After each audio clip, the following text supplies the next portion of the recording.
നമ്മൾ ഇന്ന് ചെയ്യാൻ പോകുന്നത് വെറൈറ്റി ആയിട്ടുള്ള ഒരു രസമാണ്. ഓണത്തിന് സദ്യയുടെ കൂടെ ഉണ്ടാക്കുന്ന രസമാണ്. ഇത് മാത്രം മതി ചോറിൻ്റെ കൂടെ കഴിക്കാൻ. ഒരു പപ്പടം അതിൻ്റെ കൂടെ ഉണ്ടെങ്കിൽ ഉഷാറായി. വീഡിയോയിലേക്ക് പോകുന്നതിന് മുന്നേ ചാനൽ സബ്സ്ക്രൈബ് ചെയ്യാൻ മറക്കരുത്.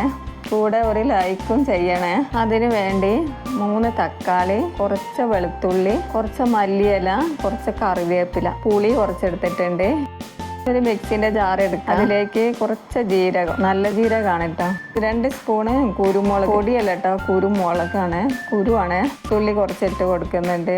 3 ചെറിയ തക്കാളിയാണ് കേട്ടോ എടുത്തിട്ടുള്ളത്. അത് അടിച്ചെടുത്തിട്ടുണ്ട്. ചട്ടി എടുത്തിട്ട് പുളിവെള്ളം ഒഴിച്ച് കൊടുക്കാം. നമ്മൾ അടിച്ച് വെച്ചാൽ അതിലേക്ക് ഒഴിച്ച് കൊടുക്കുന്നുണ്ട്.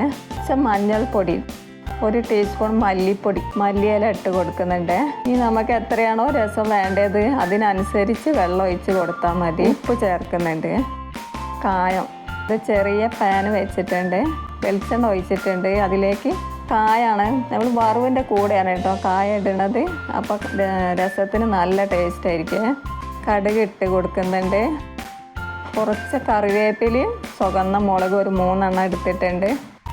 കടുക് നന്നായി പൊട്ടി വരുമ്പോൾ ഇതിലേക്ക് ഒഴിച്ച് കൊടുക്കും. അങ്ങനെ നമ്മുടെ രസം ഇവിടെ റെഡി ആയിട്ടുണ്ട്. ഓണത്തിന് സദ്യയുടെ കൂടെ ഉണ്ടാക്കുന്ന രസമാണിത്. നിങ്ങളെല്ലാവരും ഒന്ന് ഇങ്ങനെ ഉണ്ടാക്കി നോക്കണം. വീഡിയോ ഇഷ്ടപ്പെട്ടാൽ ചാനൽ സബ്സ്ക്രൈബ് ചെയ്യാൻ മറക്കരുത്. കൂടെ ഒരു ലൈക്കും